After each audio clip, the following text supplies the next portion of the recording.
É foda quando a gente se pega vivendo uma rotina que a gente não escolheu. Eu já me senti assim também. Eu tava cercado de coisas que eram vistas como minhas conquistas, mas eu tava vazio por dentro. Foi nesse momento que eu percebi que talvez o que tava me sufocando não fosse a falta de tempo, mas o excesso de tralha, de meta e falta de pelo menos um pouquinho de silêncio. Hoje eu quero te contar a minha história de como que eu precisei ficar ansioso, esgotado, perdido, pra perceber que eu tava vivendo pra sustentar uma imagem. E como aos poucos eu fui me desfazendo do excesso pra abrir espaço pro que realmente importa. Porque às vezes para viver melhor, tudo que falta é só espaço interno e externo. Eu tinha o que muita gente considerava, assim, seu auge. Eu trabalhava num banco renomado, eu tinha um salário bom, tinha um terninho alinhado para vestir todo dia, frequentava restaurantes legais, um crachazinho que o cargo impressionava, mas toda vez que eu voltava de férias, os lugares simples que eu costumava ir, costumava sempre passar férias aqui em Itacaré, que era assim um negócio de conexão com a natureza, ficava em hostel, eu olhava para aquele ambiente que eu tava vivendo e pensava, o que eu ainda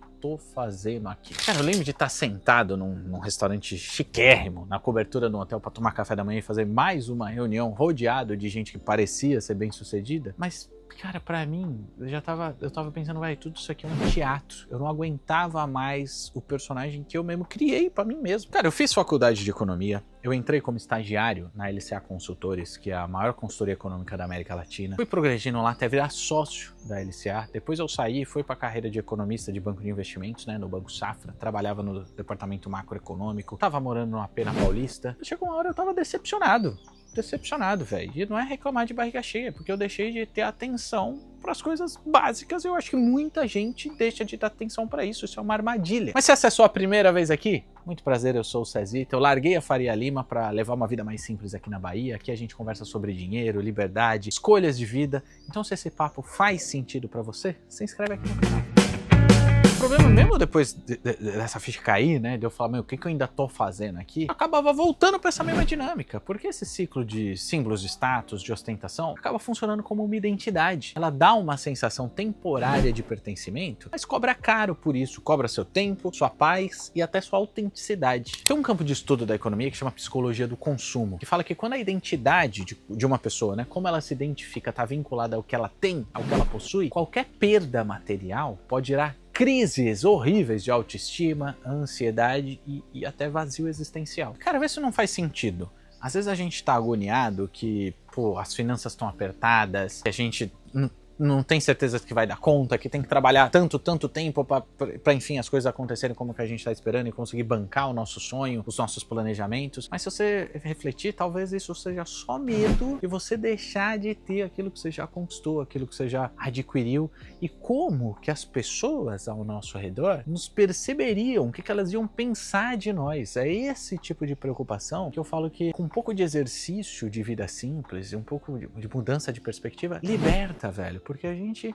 não pode o nosso valor não pode vir das coisas que a gente tem. Se a gente ainda tá apegado a isso, a gente vai viver agoniado. Você curte esse tipo de reflexão? Então deixa um like aqui, porque isso me mostra que você quer mais conteúdo que cutuca onde precisa ser cutucado. E foi nessa fase que a ansiedade virou rotina. Eu tinha insônia, perdia sono várias vezes, estava irritado pra caramba, falta de foco, nossa, improdutivo pra cacete, mas eu acabava fingindo pra mim mesmo que tava tudo bem, até que meu corpo começou a cobrar. Não sei se você sabe, mas de acordo com a OMS, o Brasil é o país mais ansioso do mundo. E tem uma pesquisa que mostra que 30% dos trabalhadores brasileiros sofrem com burnout. E o mais doido, muitas vezes a gente nem percebe que tá mal, porque todo mundo ao redor também tá. O anormal, a doença emocional virou rotina. Cara, quando eu tava pirando de ansiedade na fase de mercado financeiro, eu tinha uma pira muito grande, uma preocupação muito grande com carreira, com progresso. E para atingir todo esse sucesso, né, eu era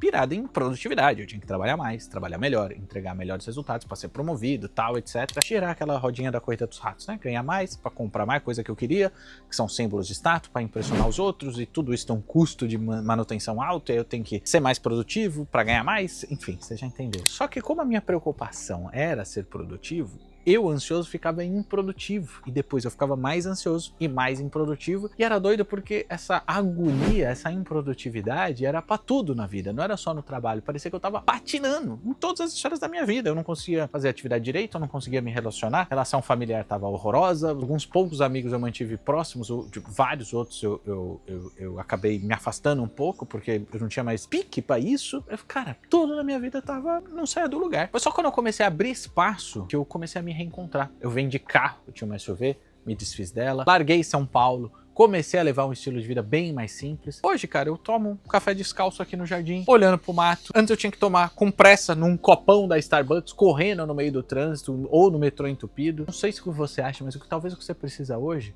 não seja mais um plano, mas coragem para tomar uma iniciativa para esvaziar um pouquinho do que tá te atrapalhando. Eu tive essa fase de não me adaptar mais num período do banco e sair de lá porque eu tava muito ansioso. Teve essa fase que eu tive um clique de cuidar melhor de mim, eu já tive essa possibilidade de construir o Econoic e ele ser totalmente remoto e eu poder vir para cá. Mas eu acho que ninguém precisa seguir meus passos. Não precisa andar de carro velho que nem eu ando no Uninho 94, não precisa morar isolado que nem eu faço. Às vezes por um período eu acho que é preciso seguir uma carreira, uma trajetória mais tradicional. Tem que botar a mão na consciência para não vestir esse personagem para sempre. E você, o que tá ocupando espaço demais na sua vida hoje? Pode ser alguma coisa, pode ser uma meta, pode ser gente. Comenta aqui que eu leio tudo. Se tem uma coisa que eu aprendi nessa transição, é que viver bem não é sobre adicionar mais coisas na nossa vida, é sobre soltar um monte de tralha, desapegar do ego, de tanta meta que não é sua. Viver bem é ter tempo, é ter espaço interno, é conseguir parar, respirar e pensar, essa vida aqui é minha ou foi o sistema que escolheu pra mim? Então, se esse vídeo te ajudou a repensar a sua vida, eu separei 2 conteúdos que vão levar você ainda mais a fundo nesse caminho. Um é sobre os 21 micro hábitos que transformaram minha vida financeira, mesmo sem eu estar ganhando uma fortuna, e o outro te mostra exatamente quanto dinheiro você precisa para mudar de vida e viver com liberdade. É só clicar em um dos dois e a gente continua essa conversa.